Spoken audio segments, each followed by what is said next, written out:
Shalom Aleihim, salam damai dalam kasih Kristus, Bapak Ibu, Saudara-saudari.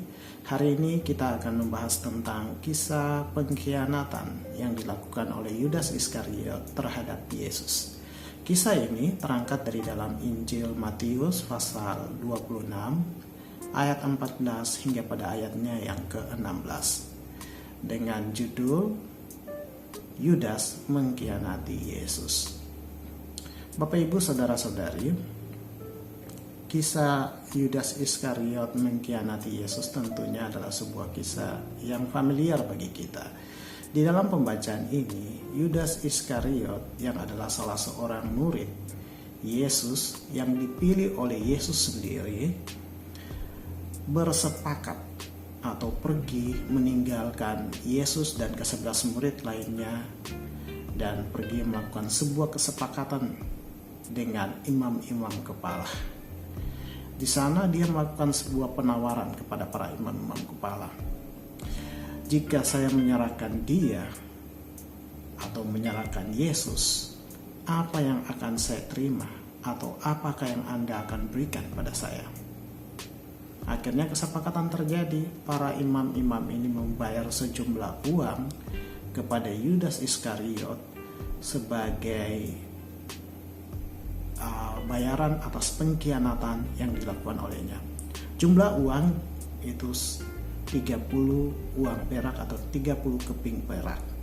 Jumlah ini kalau dikonversikan ke dalam jumlah rupiah kita sekarang, kalau ke dalam dolar itu sekitar 19,2 dolar, atau kalau dalam dirupiahkan itu sebesar 250.000 rupiah.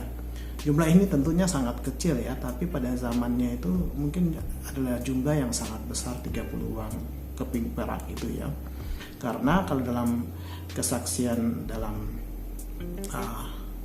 kitab Yohanes maupun juga di Kisah Para Rasul bahwa sejumlah uang yang diterima oleh Yudas itu akhirnya Yudas membeli sebidang tanah yang akhirnya menjadi tempat di mana dia melakukan bunuh diri, yaitu Hakal Dama, yaitu tanah darah, yang artinya tanah darah itu ya. Jadi tentunya kalau jumlah uang untuk bisa akhirnya Yudas mampu membeli sebidang tanah, berarti jumlah uang itu jumlahnya sangat besar, 30 keping perak itu jumlahnya tidak sedikit pada zaman itu ya, pada masa itu. Kesepakatan itu terjadi, akhirnya Yudas ini menjadi mata-mata para imam. Yudas yang adalah murid Yesus menjadi mata-mata daripada para imam ini, imam-imam kepala, untuk mematai-matai Yesus, sehingga dalam pembacaan itu menjelaskan bahwa Yudas senantiasa setelah menerima uang 30 keping perak itu, Yudas selalu mencari kesempatan yang baik untuk menyalahkan Yesus. Dan dia menjadi mata-matanya para imam-imam kepala yang adalah murid Yesus itu, yang dipilih oleh Yesus, tapi karena kesepakatan dengan uang itu akhirnya dia menjadi mata-mata dari para imam kepala ini. Dan kisah seterusnya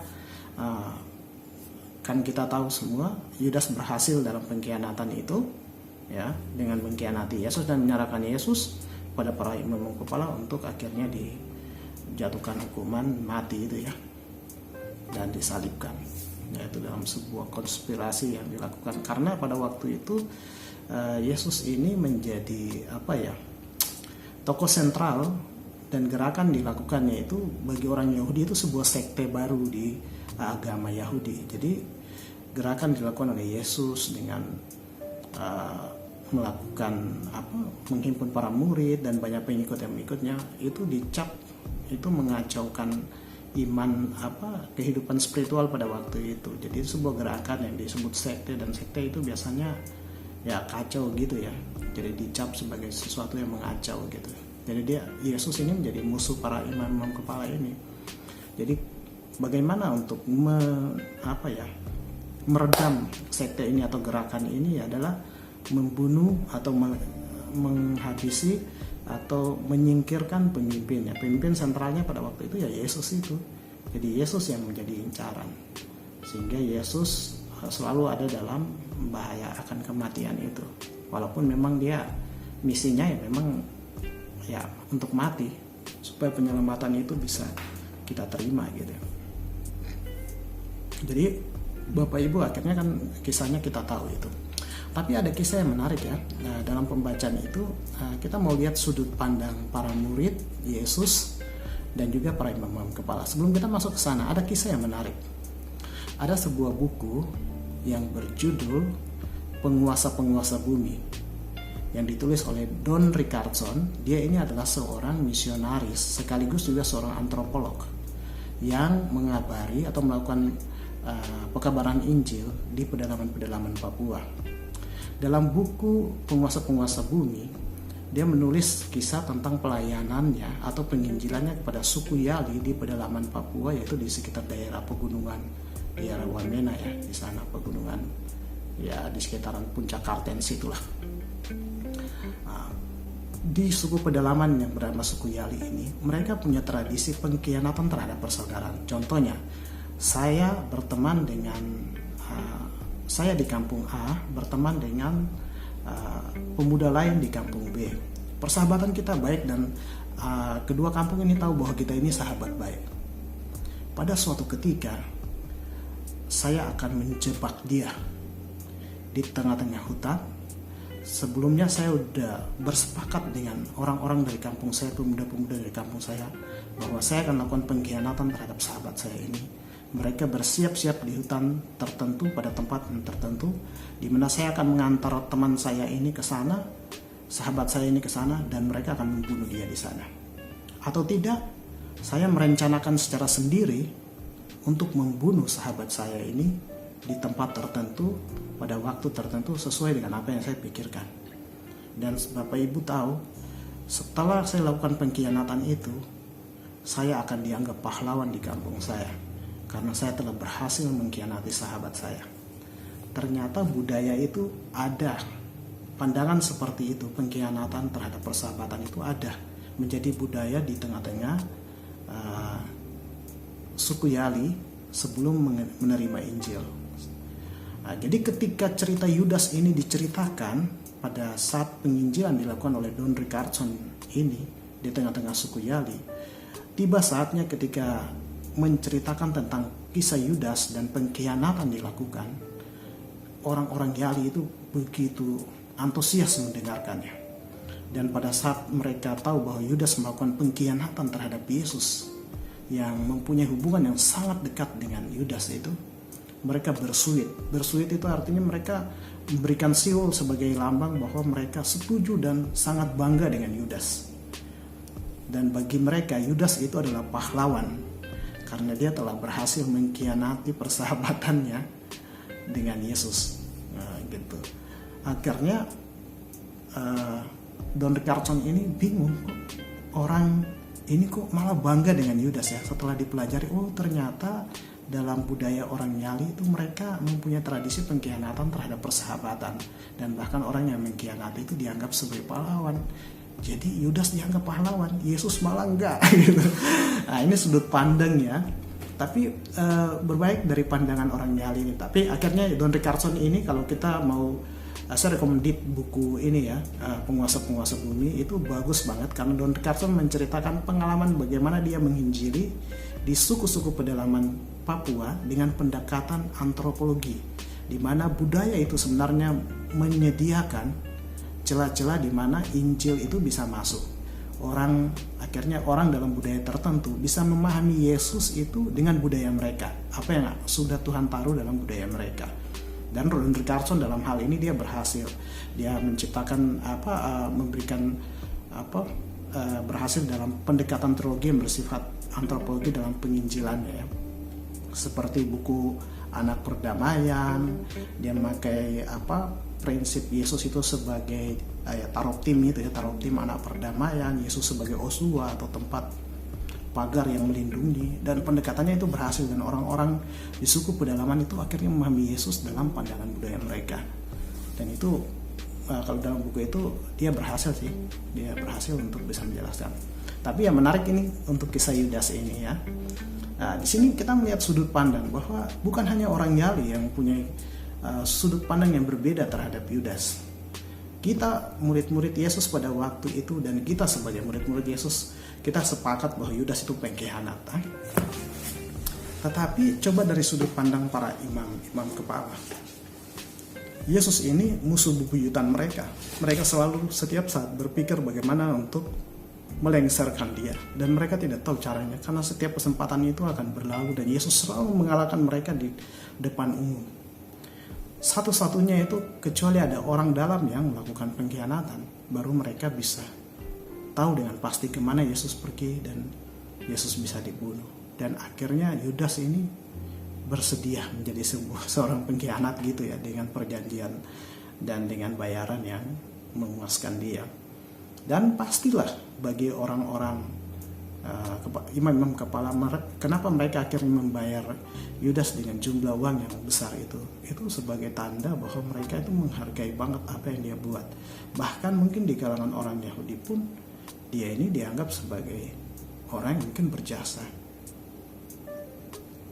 Di kalangan kita dan murid-murid menganggap Yudas itu pengkhianat, tapi mungkin bagi orang lain itu Yudas malah dianggap berjasa. Jadi sudut pandang yang berbeda. Jadi bukan hanya orang Yali, tapi pada waktu itu pun ada dua sudut pandang yang berbeda terhadap apa yang dilakukan oleh Yesus. Nah, di sini menarik ya. Setelah kisah di mana Yudas mengkhianati dan menerima bayaran itu, kalau kita baca pada ayatnya yang ke-17 dan seterusnya, Matius 26 ayat 17 dan seterusnya, itu Yesus dan murid-murid yang ke-11 murid lainnya itu melakukan perjamuan terakhir. Itu suasana yang sangat dekat dan akrab, di mana Yesus akan membagi roti dan mereka akan minum dari satu cawan yang melambangkan darah dan tubuh Yesus itu, dan mereka mengambil bagian dalam penderitaan ini, dan Yesus memerintahkan mereka untuk melakukan itu sebagai peringatan akan pengorbanannya. Dan pada saat situasi yang sangat dekat seperti itu, Yudas tidak ada. Yudas sudah pergi. Jadi pergi meninggalkan persekutuan yang indah. Apakah pada zaman sekarang ini pengkhianatan terhadap Yesus masih terjadikah dalam persekutuan kita, dalam kehidupan orang Kristen? Masih adakah pengkhianatan itu? Kita sepakat dulu, apa sih sebenarnya pengkhianatan terhadap Yesus? Yang pertama, dalam pembacaan tadi, Yudas mempunyai kepentingan sendiri, dan dia menaruh kepentingannya sendiri itu di atas kepercayaannya kepada Kristus. Dia kan sudah mengikut Kristus lama. Yesus sudah berkali-kali mengatakan bahwa dia Tuhan. Dan Yesus melakukan banyak sekali tanda-tanda mujizat, dan pengajaran-pengajarannya itu mengubah hati banyak orang dan begitu menguatkan orang. Orang menemukan harapan baru dalam pengajaran Kristus. Dan Yudas ada di sana pada waktu dan suasana seperti itu. Tetapi apa yang terjadi? Dia bisa menjual kepercayaannya itu demi kepentingannya. Jadi kepentingannya itu lebih utama daripada kepentingannya Tuhan atau imannya akan Kristus. Yang kedua, setelah melakukan pengkhianatan itu, satu momen yang hilang itu dia pergi meninggalkan persekutuan yang indah bersama dengan Yesus, yaitu perjamuan terakhir itu sebuah suasana persekutuan yang indah. Jadi dia keluar dari persekutuan itu. Bapak Ibu, kalau kita memakai ukuran itu, mengutamakan kepentingan diri sendiri di atas iman kita akan Kristus, kemudian pergi meninggalkan persekutuan sebagai ukuran pengkhianatan, maka hal ini sangat mungkin dan sangat nyata bahwa pengkhianatan terhadap Kristus atau Yudas Iskariot zaman now itu ada dalam persekutuan kita. Orang-orang yang selalu mengutamakan kepentingannya di atas kepentingan akan imannya, bahkan dia memungkiri imannya demi kepentingannya. Yudas waktu itu kalah dengan uang. Orang sekarang juga bisa kalah dengan uang. Dia bisa pertaruhkan imannya demi uang. Bisa jadi. Mungkin mulutnya percaya kepada Kristus dalam mulutnya, tetapi dalam hati pikirannya sudah enggak. Yang dipikirkan bagaimana dia untung, bagaimana dia bisa memuaskan keinginannya. Korupsi masih terjadi dalam kehidupan berjemaat. Masih ada yang melakukan korupsi, memanipulasi keuangan. Nah, ini kepentingan diri sendiri. Apa yang mau didapat dari korupsi itu kalau bukan kepentingan dan keinginan yang belum bisa dia capai, tapi dia akan capai dengan melakukan sebuah korupsi. Nah, ini dan ada contoh-contoh lain di mana kepentingan utama itu mengalahkan iman kita kepada Kristus. Orang bisa kalah demi cinta, orang bisa jual Kristus. Orang bisa pergi meninggalkan Kristus demi cinta. Sehingga tidak sedikit orang-orang yang dulunya ada di kursi gereja kita dari kecil, tetapi ketika besar dia pergi meninggalkan persekutuan. Dan itu terjadi. Demi jabatan orang bisa meninggalkan imannya. Dan itu terjadi Bapak Ibu. Dalam persekutuan kita terjadi. Orang-orang yang dulunya ada bersama-sama dengan kita, dulu di samping kita di dalam persekutuan di gereja, tetapi akhirnya pergi meninggalkan gereja atau meninggalkan persekutuan karena jabatan. Dan ada berbagai alasan. Dan semuanya itu baik jabatan, uang, kekayaan, cinta, dan lain-lain. Mereka pergi dengan kepentingan mereka. Kepentingan mereka lebih utama daripada iman kepada Kristus. Jadi untuk poin pertama, Yudas Iskariot masih ada sampai sekarang ini. Yudas Iskariot zaman now ada jawabnya. Ukuran yang kedua, mereka pergi meninggalkan persekutuan yang indah. Ini juga nih. Kalau yang kriteria yang pertama itu pergi karena kepentingan, yang mengutamakan kepentingan. Yang kedua ini pergi meninggalkan persekutuan kita, persekutuan yang indah dalam Kristus. Tidak sedikit orang Kristen yang mengaku percaya kepada Kristus, tapi selalu menghindari persekutuan yang indah. Yesus bilang, di mana 1-2 orang berkumpul dalam namaku, aku ada. Dan benar-benar itu terjadi. Persekutuan dalam gereja itu menjadi persekutuan yang hanya 1-2 orang. Persekutuan keluarga, persekutuan kaum bapak, kaum ibu, persekutuan pemuda, dan sebagainya. Terjadi ya benar seperti perkataan Yesus itu, 1-2 orang aku hadir di sana. Ya benar-benar 1-2 orang gitu. Jadi merosot jumlahnya. Banyak orang itu pergi meninggalkan persekutuan yang indah itu. Ini juga adalah sebuah pengkhianatan. Yudas sama dengan Yudas yang pergi meninggalkan persekutuan yang indah. Apa ada sekarang Yudas Iskariot dengan pakai ukuran pergi meninggalkan persekutuan yang indah? Wah, ini banyak banget orang-orang yang selalu mencari alasan untuk tidak hadir dalam persekutuan. Padahal Alkitab bilang jelas, jangan menghindari persekutuan ibadah kita. Kalau bukan kita yang beribadah pada persekutuan ibadah kita, coba siapa yang akan beribadah? Orang dari agama lain, orang dari tempat lain. Ya tidaklah, kita yang ada dalam gereja, yang ada dalam persekutuan itu, yang harus meramaikan persekutuan itu. Baik persekutuan mingguan, persekutuan keluarga, persekutuan kaum pemuda, kaum ibu, kaum bapak, dan persekutuan lain. Persekutuan ibadah kita ramaikan di sana, kita hadir di sana, memberikan waktu. Ini hanya soal gaya hidup saja. Kalau kita sudah mampu memberikan waktu kita 1-2 kali, kita akan terbiasa dengan itu. Tapi kan yang terjadi kan kita selalu mencari alasan. Ya, gitu. Jadi Bapak Ibu, ini menjadi pelajaran bagi kita bahwa pengkhianatan terhadap Yesus pun masih terjadi sampai sekarang. Dan karena itu kita harus mengintrospeksi diri kita kembali.